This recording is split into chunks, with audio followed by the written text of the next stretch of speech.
ഉപദേശങ്ങൾ കേൾക്കുക എന്ന് പറയുന്നത് നമ്മുടെ ജീവിതത്തിൽ എന്തൊക്കെയോ ഒക്കെ തിരുത്താനുണ്ട് എന്നുള്ളൊരു ബോധം ഉണ്ടെങ്കിൽ മാത്രമാണ് അവ ഭംഗിയായിട്ട് സ്വീകരിക്കാൻ പറ്റുകയുള്ളൂ. റമദാൻ എന്ന് പറഞ്ഞാൽ കരിച്ചു കളയുന്നത് എന്നുള്ളതാണ് അതിൻ്റെ വാക്കർത്ഥമായിട്ട് പറയാറുള്ളത്. നമ്മുടെ തിന്മകളെയൊക്കെ കരിച്ചു കളയുന്ന ഒരു മാസമായിട്ടാണ് റമദാനെ പരിചയപ്പെടുത്തി തരുന്നത്. റമദാനിൽ ഒരു 7 കാര്യങ്ങൾ മാത്രം നമ്മളതിൻ്റെ ഒരു മുന്നൊരുക്കമായിട്ട് ശ്രദ്ധിക്കേണ്ട ഒരു 7 കാര്യങ്ങൾ മാത്രം പറഞ്ഞ് ഞാൻ എൻ്റെ സംസാരം അവസാനിപ്പിക്കും. റമദാൻ എന്ന് പറയുന്ന സമയത്ത് തന്നെ നമ്മുടെ മനസ്സിലേക്ക് കടന്നു വരുന്ന പുണ്യങ്ങളുടെ മാസം, ഒരുപാട് നന്മകൾ അധികരിപ്പിക്കേണ്ട മാസം, നമ്മുടെ മനസ്സിൽ കുറേ പദ്ധതികളും പ്ലാനുകളും ഒക്കെ ഉണ്ടാക്കി അവയൊക്കെ ഭംഗിയായിട്ട് ചെയ്തു തീർക്കണം എന്നൊക്കെ ആഗ്രഹിക്കുന്ന ഒരു പുണ്യത്തിൻ്റെ ഒരു മാസമാണ് റമദാൻ എന്ന് പറയുന്നത്. തിരുത്തലുകളുടെ മാസമായിട്ട് നമ്മൾ കാണാറുള്ളത്. അങ്ങനെ തന്നെയാണ് കാണേണ്ടത്. ആദ്യമായിട്ട് മാനസികമായിട്ട് ഒരുങ്ങുക എന്നുള്ളതാണ് ഏറ്റവും പ്രധാനപ്പെട്ട പോയിന്റ്. ഒന്നാമതായിട്ട് പറയാനുള്ളത് മാനസികമായിട്ട് ഒരുങ്ങുക. ഇപ്പം നമ്മളെ നാടുകളിലൊക്കെ ഉണ്ടാകുന്ന ക്ലീശേ ആയിട്ടുള്ള ചില കാര്യങ്ങളുണ്ടാവും. അതായത് എല്ലാ റമദാനിലും നടന്നുകൊണ്ടിരിക്കുന്ന ചില പ്രതിഭാസങ്ങൾ. ഇപ്പോൾ പള്ളി പെയിൻ്റ് അടിക്കലുണ്ടാവും. അപ്പോൾ നമുക്ക് മനസ്സിലാവാണ് റമദാൻ ആയിട്ടുണ്ട്. വീട് വൃത്തിയായി, ഇവിടെ എന്താ പറയാൻ നിങ്ങൾക്കറിയില്ല, അതന്നെ ആയിരിക്കും നനച്ചൂണിപ്പണി എന്നാണ് സ്വാഭാവികമായിട്ട് പറയുന്നല്ലേ. ആ റമദാൻ ആകുമ്പോൾ വീട് വൃത്തിയാക്കുന്ന ഒരു കാര്യമുണ്ടാവും. അപ്പോൾ നമ്മളൊക്കെ നമ്മുടെ വീട്ടിൻ്റെ മുകളിലൊക്കെ ഇങ്ങനെ വൃത്തിയാക്കുമ്പോൾ എന്തോരം പ്ലേറ്റുകളാണ്, പുതിയ പ്ലേറ്റുകളൊക്കെ കാണുന്നത് അപ്പോഴാണ് ഒളിപ്പിച്ചു വെച്ചിട്ടുള്ള കുറേ സംഗതികൾ, വിരുന്നാർക്ക് വേണ്ടിയിട്ട് മാറ്റി വെച്ചിട്ടുള്ള കുറേ പ്ലേറ്റും ഗ്ലാസ്സും ഒക്കെ അട്ടത്ത് പൊടി പിടിച്ച് കിടക്കുന്ന സമയം അപ്പോഴാണ്. അപ്പോൾ അതൊക്കെ വീണ്ടും എന്താ പരിപാടി ആക്കെ പിന്നെയും വൃത്തിയാക്കിയിട്ട് പിന്നെ അതേപോലെ കെട്ടിയിട്ട് എന്ത് ചെയ്യാണ്, മോൾക്ക് തന്നെ വെക്കുകയാണ്. അങ്ങനെ വീടിൻ്റെ കുറേ സ്ഥലങ്ങൾ വൃത്തിയാക്കി. റമദാൻ എന്ന് പറയുന്നത് ഒരു വൃത്തിയാക്കലിൻ്റെ മാസമായിട്ട് നമ്മൾ പലപ്പോഴും കാണാറുണ്ട്. നമ്മൾ ആലോചിച്ച് നോക്കും, വീട് വൃത്തിയാക്കിയത് കൊണ്ട്, പള്ളി വൃത്തിയാക്കിയത് കൊണ്ട്, പള്ളി അതേപോലെ തന്നെ അല്ലേ ഒന്ന് ഉഷാറാക്കി അതിൻ്റെ മാറ്റൊക്കെ മാറ്റി ഒക്കെ ആക്കിയത് കൊണ്ട് നമ്മുടെ ജീവിതത്തിൽ ആ റമദാൻ കൊണ്ട് എന്തെങ്കിലുമൊക്കെ മാറ്റം ഉണ്ടാവോ ഇല്ലേ? അത് നമ്മൾ താരതമ്യം ചെയ്യേണ്ടത് മുമ്പുള്ള കാലങ്ങളിലൊക്കെ അങ്ങനെ വെച്ച് ഇങ്ങനെ ആലോചിച്ച് നോക്കണം. കാരണം ഇത് കാലങ്ങളായിട്ട് വരുന്ന അടയാളങ്ങളാണ്. ഈ അടയാളങ്ങൾ വീണ്ടും അടുത്ത കൊല്ലം വരുന്നു, അതേപോലെ നമ്മൾ ചെയ്യുന്നു, വീണ്ടും അടുത്ത കൊല്ലം വരുന്നു. എന്ത് മാറ്റമാണ് ഓരോ റമദാൻ കഴിയുമ്പോഴും എൻ്റെ ജീവിതത്തിലും സമൂഹത്തിലും ഉണ്ടാകുന്നതിനെ കുറിച്ചൊരു ചിന്ത നമുക്ക് വേണം. അതാ മാനസികമായിട്ട് ഒരുങ്ങുക എന്ന് പറഞ്ഞത്. നോക്കൂ, നിങ്ങൾ അള്ളാൻ്റെ റസൂല് എത്ര വർഷം നോമ്പ് വെച്ചിട്ടുണ്ടാവും? വളരെ കുറച്ച് നോമ്പ് വെച്ചിട്ടുള്ളൂ. അപ്പം ഹിജ്റ 2-ാം വർഷമാണ് നോമ്പ് നിർബന്ധമാക്കിയിട്ടുള്ളത് എങ്കിൽ എങ്ങനെ കൂട്ടിയാലും 10 വർഷത്തിന്റെ കൂടുതൽ റസൂൽ സല്ലല്ലാഹു അലൈഹി വസല്ലം നോമ്പ് വെച്ചിട്ടുണ്ടാവില്ല. നബി സല്ലല്ലാഹു അലൈഹി വസല്ലം അല്ലേ വഫാത്താവുന്നത്, അത് വെച്ച് നോക്കുമ്പോൾ മദീനയിൽ ജീവിച്ചത് 10 വർഷമാണ്. അങ്ങനെ ആകുമ്പോൾ 9 വർഷം നബിക്ക് നോമ്പ് കിട്ടിയിട്ടുണ്ടാവുള്ളൂ. ഞാൻ സുന്നത്ത് നോമ്പൊക്കെ കൂട്ടിയാലും നമ്മുടെ ആക്ച്വലേ നമ്മളത്ര നോമ്പ് നോൽക്കാൻ എന്തായാലും ഭാഗ്യം കിട്ടാത്ത ആളാണ് അള്ളാന്റെ റസൂൽ നമ്മൾ പറയേണ്ടി വരും. എണ്ണത്തിലിട്ടോ, വണ്ണത്തിലല്ല. നമുക്കൊക്കെ എത്ര നമ്മൾ ആലോചിക്കണല്ലേ, ബോധം വന്നത് മുതൽ എനിക്കെന്നെ കിട്ടിയിട്ടുണ്ടാവും ഒരു 15. എന്നെക്കാട്ടിയും പ്രായമുള്ള ആളുകളാണ് എൻ്റെ മുമ്പിലിരിക്കുന്നത് എന്ന് എനിക്ക് ഉറപ്പാണ്, അധികം ആളുകൾ. അപ്പോൾ ഒരു 20ന്റെ മുകളിലേക്ക് എന്തായാലും കിട്ടിയിട്ടുണ്ടാവും. 25ന്റെ മുകളിലേക്ക് 30-40 വർഷം നോമ്പ് നോൽക്കാൻ ഭാഗ്യം കിട്ടിയിട്ടുള്ള ആളുകളാണ് എൻ്റെ മുമ്പിലുള്ളത്. ഈ 40 വർഷവും ഒരേപോലത്തെ നോമ്പുകാലമാണ് എങ്കിൽ, ഒരേ അടയാളങ്ങളിൽ ഊന്നിയിട്ടുള്ള നോമ്പുകാലമാണ് എങ്കിൽ എന്താണ് ഓരോ നോമ്പും നമ്മളെ വ്യത്യസ്തമാക്കുന്നത് അതിനെക്കുറിച്ചൊരു ചിന്ത നമുക്ക് ഉണ്ടാകേണ്ടതുണ്ട്. അതാണ് മാനസികമായിട്ട് ഒരുങ്ങാൻ പറ്റണം. നോമ്പിലേക്ക് പ്രവേശിക്കുമ്പോഴേ നോമ്പിനെ കുറിച്ചുള്ളൊരു ബോധം നമുക്ക് ഉണ്ടാവുകയും ഈ നോമ്പിൽ എന്തെങ്കിലുമൊക്കെ വ്യത്യസ്തമായിട്ട് നന്മയിൽ മുന്നേറാൻ എനിക്ക് സാധിക്കുമെന്നുള്ള ഒരു ചിന്ത നമുക്ക് ഉണ്ടാവുകയും ചെയ്യുക എന്നുള്ളത് വളരെ പ്രധാനപ്പെട്ട ഒന്നാണ്. രണ്ടാമത്തത് നോമ്പിന്റെ പ്രധാനപ്പെട്ട ലക്ഷ്യമായിട്ട് ഖുർആൻ പറഞ്ഞ കാര്യം ഇഖ്ലാസ് ഉണ്ടാവുക എന്നുള്ളത്, തഖ്വ ഉണ്ടാവുക എന്നുള്ളതാണ്. നോക്കൂ, നോമ്പ് എന്തിനാണ് നിർബന്ധമാക്കിയത്?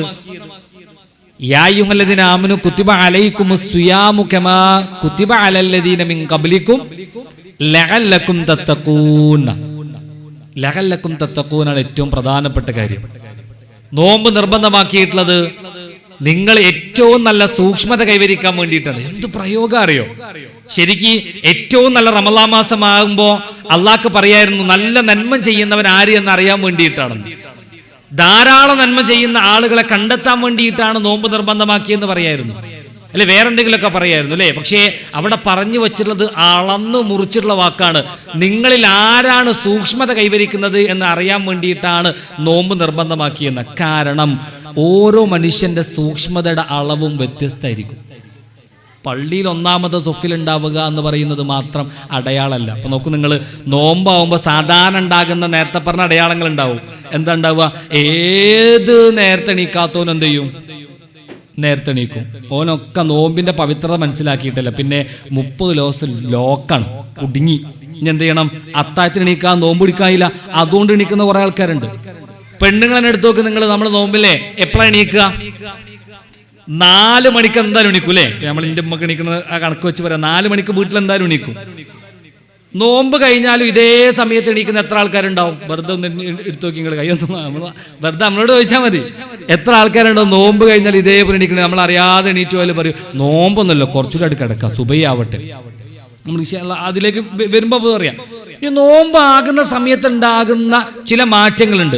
അതിന് നമ്മൾ പൂർണ്ണമായിട്ട് ഇഖ്ലാസ് എന്ന് പറയാൻ പറ്റൂല.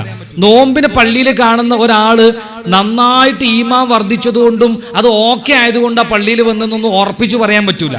നോമ്പിന് നന്നാകുന്ന ഒരു മനുഷ്യനെ സംബന്ധിച്ചിടത്തോളം അവൻ പൂർണ്ണമായിട്ട് നന്നായിട്ടുണ്ട് എന്ന് നമുക്ക് ഉറപ്പിച്ചു പറയാൻ പറ്റില്ല. കാരണം നോമ്പാകുന്ന സമയത്ത് എല്ലാവരും നല്ല ആളുകളായിരിക്കും.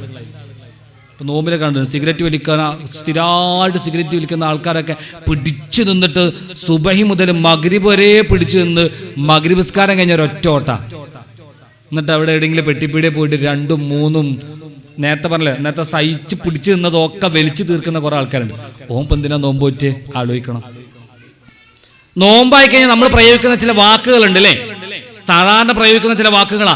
നോമ്പായിപ്പോ ഇന്നെ കൊണ്ട് പറയിപ്പിക്കണ്ട. ഇപ്പൊ നമ്മൾ പറഞ്ഞു വന്നത്, ഒന്ന് മാനസികമായിട്ട് റമളാനിന് വേണ്ടിയിട്ട് ഒരുങ്ങുക എന്നുള്ളത്. വളരെ സിമ്പിളായിട്ടാണ് പറയുന്നത്, വേറെ ഇങ്ങനെ പൊട്ടിത്തെറിച്ചിട്ടൊന്നും പറയുന്നില്ല. നമുക്ക് മനസ്സിലാക്കാൻ വേണ്ടി നമ്മളെ എന്താ പറയുക നാടൻ സംസാര രീതിയിലാണ് നമ്മൾ എന്ത് ചെയ്യുന്നത് പറയുന്നത്. അതിൽ ഏറ്റവും പ്രധാനപ്പെട്ട 2ാമത്തെ കാര്യമാണ് ഇഖ്ലാസിന്റെ പാത എന്ന് പറയുന്നത്, തഖ്വയുടെ പാത എന്ന് പറയുന്നത്.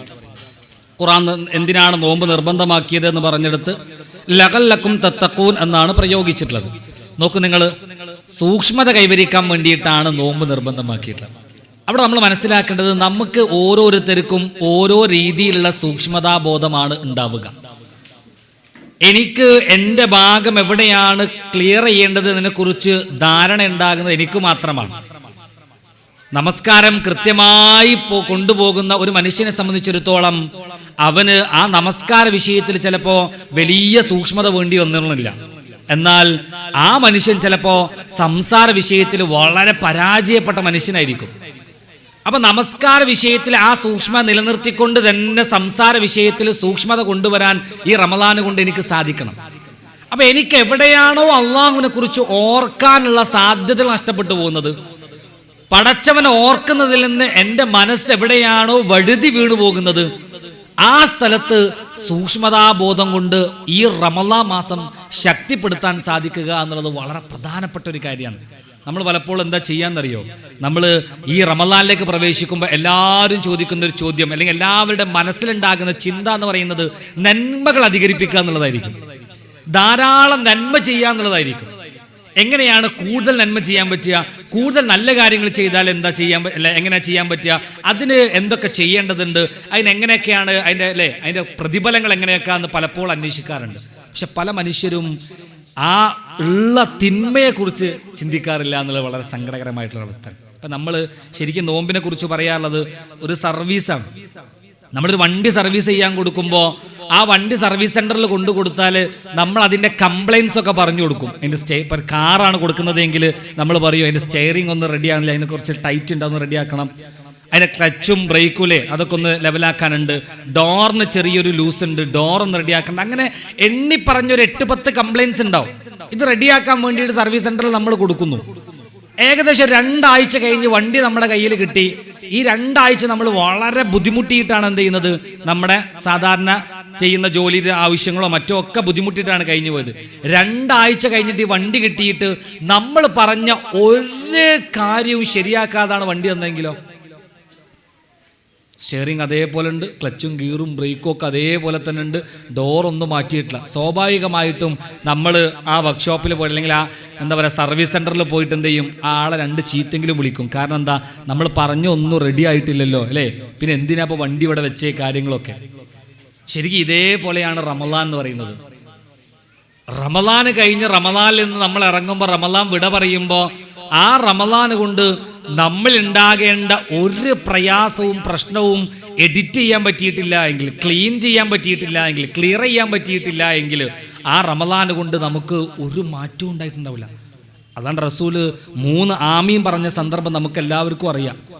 മിമ്പർമേലേക്ക് പ്രവേശിക്കുമ്പോഴാണ് ജിബ്രീൽ അലൈഹി സ്വലാത്തു വസ്സലാം വന്ന് പ്രാർത്ഥിച്ചപ്പോൾ 3 ആമീൻ പറഞ്ഞത്. അതിലൊന്ന് റമളാൻ കിട്ടിയിട്ടും ആ റമളാനെ വേണ്ട വിധത്തിൽ ഉപയോഗപ്പെടുത്താതെ പോയിട്ടുള്ള മനുഷ്യൻ അവൻ നശിക്കട്ടെ എന്നുള്ളതിനാണ് അള്ളാഹുവിൻ്റെ റസൂൽ ആമീൻ പറഞ്ഞത്. അവിടെ 2 കാര്യങ്ങളാണ്. ഒന്ന് ജിബ്രീലാണ് പ്രാർത്ഥിച്ചിട്ടുള്ളത്, രണ്ടാമത്തത് അള്ളാഹുവിൻ്റെ റസൂലാണ് ആമീൻ പറഞ്ഞത്. കാരണം അത്രയും പ്രാധാന്യമുണ്ട്.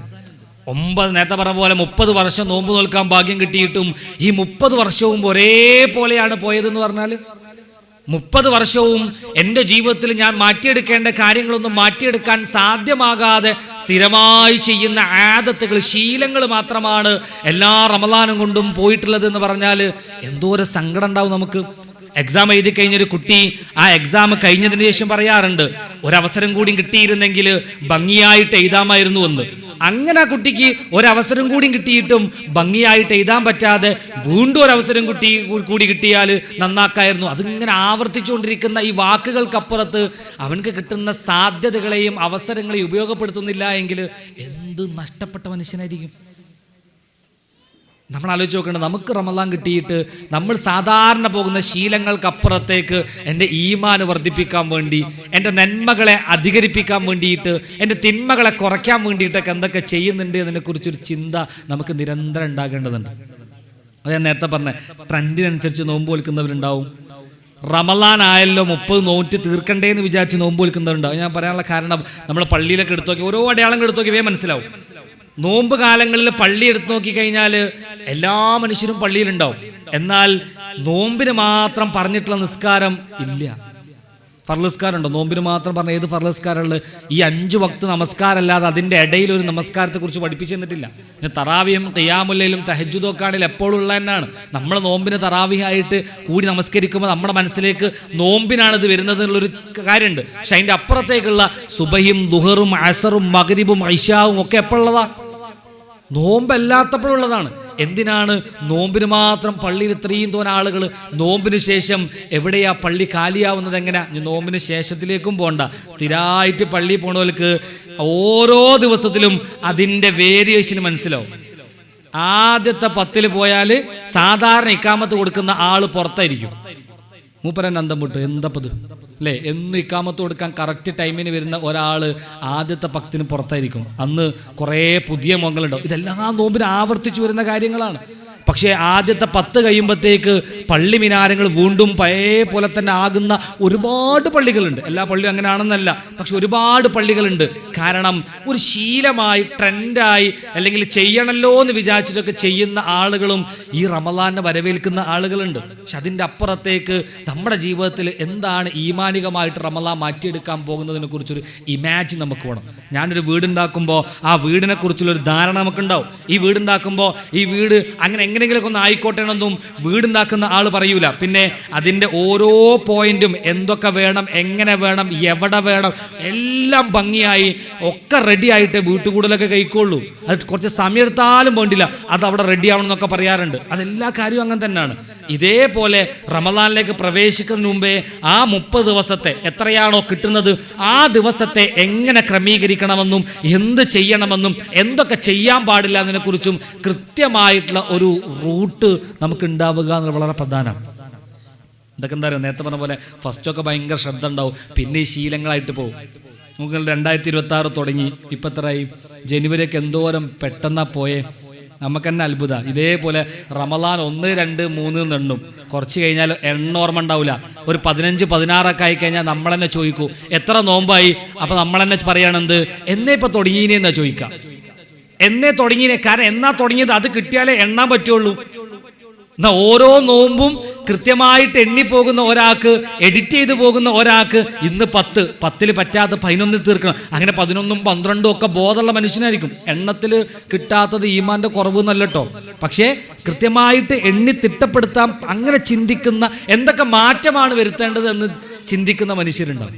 ഞാൻ പറഞ്ഞത് നമ്മുടെ മനസ്സിലേക്ക് ഇഖ്ലാസിൻ്റെ ഒരു ബോധം നമുക്ക് ഉണ്ടാവണം, തഖ്വയുടെ ഒരു ബോധം ഉണ്ടാവുക വളരെ പ്രധാനപ്പെട്ട സംഗതി. എൻ്റെ നോമ്പ് കൊണ്ട് അള്ളാഹുലേക്ക് അടുക്കാൻ നമുക്ക് സാധിക്കണം. നോക്കൂ, അലാ ബിദിക്രില്ലാഹി തത്മഇന്നുൽ ഖുലൂബ് എന്നാ പറഞ്ഞത്. ദൈവീക സ്മരണകൾ കൊണ്ടാണ് ഹൃദയത്തിന് സമാധാനം, സുഖം കിട്ടുന്നത്. അള്ളാനെ കാണിക്കാൻ വേണ്ടിയിട്ട് ഞാൻ ചെയ്യുന്ന എന്തൊരു കർമ്മവും അതിന് ഭംഗിയുണ്ടാവും, കാരണം അത് അള്ളാഹുവിൻ്റെ അടുക്കൽ എത്തിയിട്ടുണ്ട് എന്നുള്ള ഉറപ്പ് നമുക്കുണ്ടാവും. അപ്പം നമ്മുടെ നോമ്പ് നോക്ക് നിങ്ങൾ, കുറേ നല്ല കാര്യമൊന്നും ചെയ്തിട്ടില്ല എങ്കിലും പടച്ചോനെ ചില കാര്യങ്ങളൊക്കെ ഞാൻ ചെയ്യാതിരുന്നിട്ടുണ്ട് എന്നതുപോലും എനിക്ക് കിട്ടുന്ന നന്മയാണ്. ചില കാര്യങ്ങളൊക്കെ ഞാൻ ഒഴിവാക്കണമെന്ന് ആഗ്രഹിച്ചിട്ടുള്ള വല്ലാത്ത ചില, എന്താ പറയുക, നമ്മൾ ആഗ്രഹിച്ച ചില കാര്യങ്ങളുണ്ട്, അതൊക്കെ മാറ്റിയെടുക്കാൻ എൻ്റെ നോമ്പ് കൊണ്ട് എനിക്ക് സാധിച്ചിട്ടുണ്ട് എന്നുള്ള ഒരു കൃത്യമായ ബോധം എനിക്കുണ്ടാവണം. അതല്ല അകല്ലക്കും തത്തക്കോ എന്ന് പറഞ്ഞു. അതുകൊണ്ടാണ് ഇന്നമൽ അഅ്മാലു ബിന്നിയ്യാത്ത്. അതേപോലെ തന്നെ എന്തിനാണ് ജീവിതത്തെയും മരണത്തെയും സൃഷ്ടിച്ചിട്ടുള്ളതെന്ന് ഖുർആൻ പറഞ്ഞത്? അയ്യുക്കും അഹ്സനു അമല, ഏറ്റവും നല്ല പ്രവർത്തനം പ്രവർത്തിക്കുന്നവൻ. ഏറ്റവും നല്ല പ്രവർത്തനം എന്ന് പറഞ്ഞാൽ ഈമാനോടുകൂടി ഇഖ്ലാസോടുകൂടി ചെയ്യുന്ന പ്രവർത്തനമാണ്. അത് വലിയ കാര്യമൊന്നും ആയിരിക്കില്ല, ചെറുതായിരിക്കും. ചിലപ്പം ഇവിടുന്ന് ഒരു കല്ല് മാറ്റി വെക്കലായിരിക്കും. അതുകൊണ്ടാണ് അതുപോലും ഈമാനിൻ്റെ ശാഖയാണ് അല്ലാണ്ട് റസൂല് പഠിപ്പിച്ചെന്ന്. ആ കല്ല് മാറ്റി വെക്കുമ്പോൾ എൻ്റെ മനസ്സിലുണ്ടാകുന്നത് ആ കല്ല് കൊണ്ടുണ്ടാകുന്ന അപകടത്തെക്കുറിച്ചാണ്. അതാര് മാറ്റിയിട്ടില്ല എങ്കിലും ശരി, ഞാൻ മാറ്റിയാൽ അതെനിക്കുണ്ടാകുന്ന ഇമ്പാക്റ്റ് വളരെ വലുതാണെന്നുള്ള ചിന്തയിൽ നിന്ന് കല്ലിൻ്റെ വലുപ്പമോ അവിടെ റോഡിൻ്റെ വലുപ്പമോ അതൊന്നല്ല വിഷയം. എന്ത് ചെറുതാണെങ്കിലും അതിൻ്റെ ഉദ്ദേശശുദ്ധി വലുതാണെങ്കിൽ അതിന് പ്രതിഫലമുണ്ട് എന്ന് പഠിപ്പിച്ചു എന്ന് അല്ലാണ്ട് റസൂൽ. ഇപ്പം നമ്മൾ നോമ്പിലേക്ക് പോകുമ്പോൾ മറ്റവനെ കണ്ട് കുറേ നല്ല കാര്യങ്ങളൊന്നും ചെയ്യാൻ അങ്ങനെ സങ്കടപ്പെടണ്ട, ഉള്ളത് മതി, ഉള്ളത് വൃത്തിക്കാവണം എന്നാണ്. നോമ്പ് കഴിഞ്ഞു പോകുമ്പോൾ നമുക്ക് തന്നെ ഒരു ആത്മവിശ്വാസവും ധൈര്യവും വേണം. നോമ്പ് കഴിഞ്ഞു പോകുമ്പോൾ നമ്മൾ തന്നെ പറയരുത് ഇതെന്താ എല്ലാ വർഷത്തെ നോമ്പും പോലെ അങ്ങ് പോയി എന്ന് പറയുന്ന ഒരു രീതി നമുക്ക് ഉണ്ടായിരുന്നു. അതാണ് നേരത്തെ പറഞ്ഞത്, നോമ്പിന് ചില ആൾക്കാർ ഒരുങ്ങുന്നത് നോമ്പ് എന്തോ ഒരു കുതിസായിട്ടുള്ള ചില കാര്യമാണെന്ന് വിചാരിച്ചിട്ട് ഒരുങ്ങുന്ന ആളുകളുണ്ട്. നോമ്പാകുമ്പോൾ ഇപ്പോൾ ചില കാര്യങ്ങളൊന്നും കാണാൻ പറ്റൂലല്ലോ. നോമ്പിന്റെ മുമ്പ് തന്നെ നന്നായിട്ട് ഫുഡ് കഴിച്ചു തീർക്കുന്ന ആളുകളുണ്ട് അല്ലേ. തലേന്നൊക്കെ ആകുമ്പോഴത്തേക്ക് മാക്സിമം ഫുഡൊക്കെ അടിച്ചു വരുന്നതാണ്. നോമ്പായി കഴിഞ്ഞപ്പോൾ ഒന്ന് തിന്നാനൊന്നും കഴിയില്ല, സമയത്തൊന്നും തിന്നാൻ കഴിയില്ലെന്ന് വിചാരിച്ചിട്ട് അങ്ങനെ വിചാരിക്കുന്ന ആളുകളുണ്ട്. ഇവരൊക്കെ നേരത്തെ പറഞ്ഞ പോലെ നോമ്പ് എന്ന് പറഞ്ഞാൽ എന്തോ കെട്ടിയിടാൻ പോകുന്ന കാര്യമായിട്ടാണ് നോക്കുന്നത്. അതുകൊണ്ടാണ് മൻസ്വാമ റമളാനൻ ഈമാനൻ വഹ്തിസാബൻ ഗഫറ ലഹു മാ തഖദ്ദമ മിൻ ദബ്ബിഹി അല്ലാഹു റസൂൽ പഠിപ്പിച്ചു. ആരെങ്കിലും പ്രതിഫലം ആഗ്രഹിച്ചുകൊണ്ടും അതേപോലെ തന്നെ മൻസ്വാമ റമളാൻ ഈമാൻ വഹ്തിസാബ് അല്ലേ, വിശ്വാസത്തോടു കൂടിയും പ്രതിഫലം ആഗ്രഹിച്ചുകൊണ്ട് നോമ്പ് പറ്റോ, ഓൻക്ക് എന്ത് ചെയ്യും? അവൻ്റെ പാപങ്ങൾ അള്ളാഹു പുറത്തു കൊടുക്കുന്നവർക്ക്. അപ്പൊ നോമ്പിലേക്ക് പ്രവേശിക്കുമ്പോൾ തന്നെ നേരത്തെ പറഞ്ഞ ഈമാൻ നമ്മൾക്ക് തഖ്വാന്ന് കൂട്ടാം.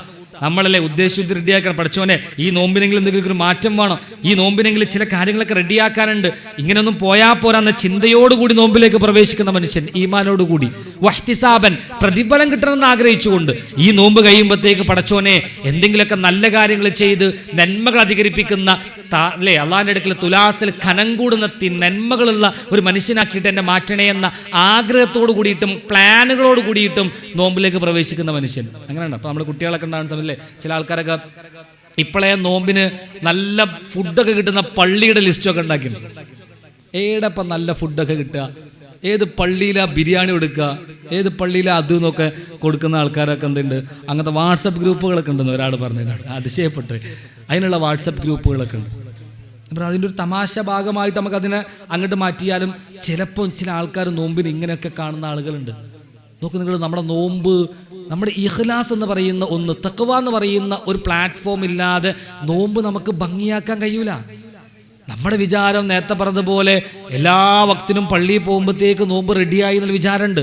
ഒരാളെ നോമ്പ് തുറപ്പിച്ചാൽ അല്ലെങ്കിൽ നമ്മുടെ പള്ളിയിൽ സമൂഹ നോമ്പ് തുറപ്പിച്ചാലൊക്കെ എന്ത് ചെയ്തു, നമ്മുടെ നോമ്പ് കിട്ടുന്ന ധാരണയുണ്ട്. അതിൻ്റെ അപ്പുറത്തേക്ക് വ്യക്തിപരമായിട്ട് എനിക്ക് എന്ത് കിട്ടുന്നു എന്നതിനെക്കുറിച്ചൊരു ചിന്ത നമുക്കുണ്ടാവണം. അതിനാണ് ഇഖ്ലാസിൻ്റെ പാർട്ട് പറഞ്ഞത്.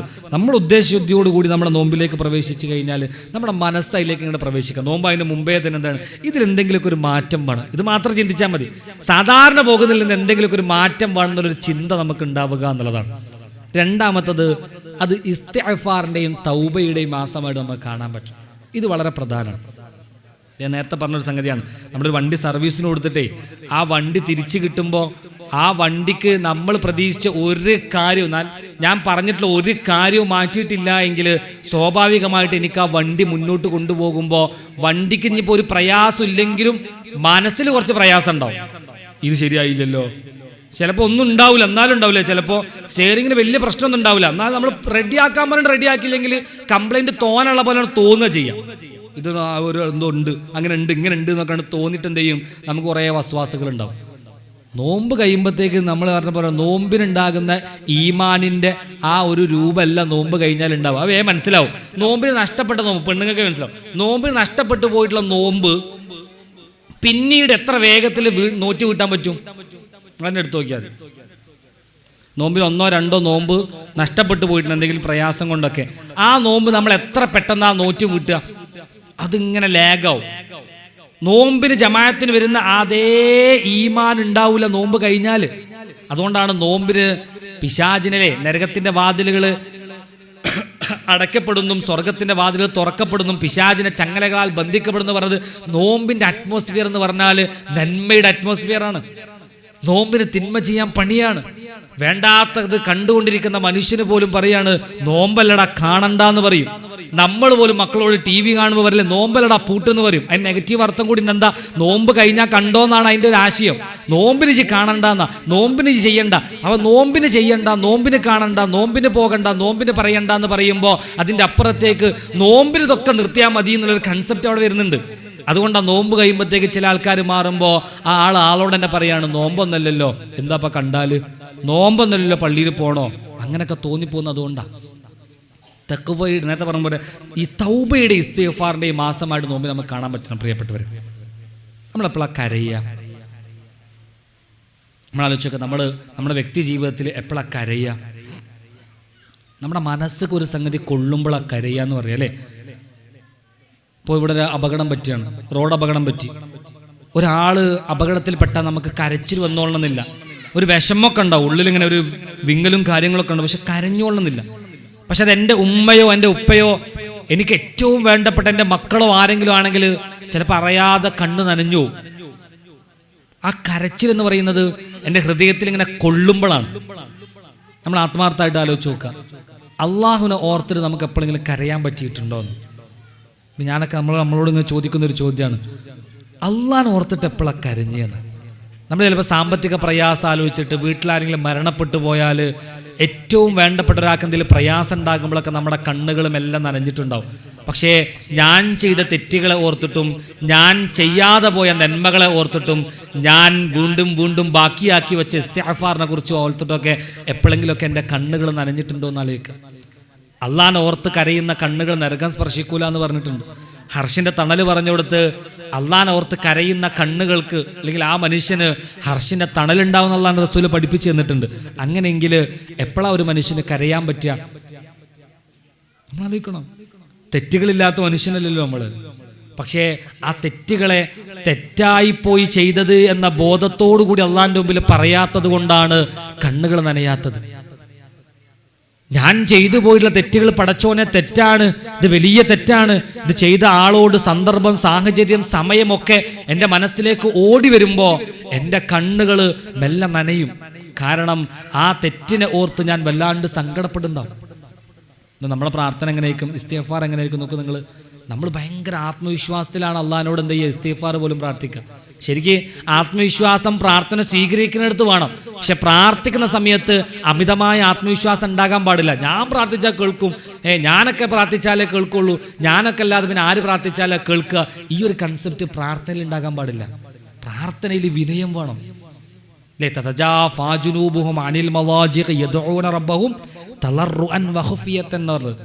സത്യവിശ്വാസികളെ കുറിച്ച് പറഞ്ഞു കൊടുത്ത് അവരുടെ തഹജ്ജുദ് നിസ്കാരത്തിന് വേണ്ടിയിട്ട് എഴുന്നേൽക്കുന്ന സന്ദർഭത്തെ കുറിച്ച് പറഞ്ഞപ്പോൾ അവരുടെ പാർശ്വങ്ങളിൽ നിന്ന് പുതപ്പുകൾ നീങ്ങിയിട്ട് ഒരു തുമഅ്നിനത്തോടു കൂടി വിനയത്തോടു കൂടിയിട്ടും പ്രത്യാശയോട് കൂടിയിട്ടും അള്ളാഹുലേക്ക് കൈ ഉയർത്തുന്ന ആളുകളായിരിക്കുന്ന ഉമർ ബിൻ ഖത്താബ് റളിയല്ലാഹുവിനെ കുറിച്ച് പറഞ്ഞു കൊടുത്ത് ഉമർ ബിൻ ഖത്താബ് പറയുന്നുണ്ട്, ഒരു കല്ലിനെടുത്തിട്ട് അല്ലയോ കല്ലേ നിനക്കെന്തൊരു സുഖ, നിനക്ക് പരലോകമില്ലല്ലോ, ഈ ഉമറിന് പരലോകമുണ്ട് എന്ന് പറയുന്ന വിനയത്തിന്റെ ചോദ്യം ചോദിച്ച മനുഷ്യനാണ് ഉമർ ബിൻ ഖത്താബ്.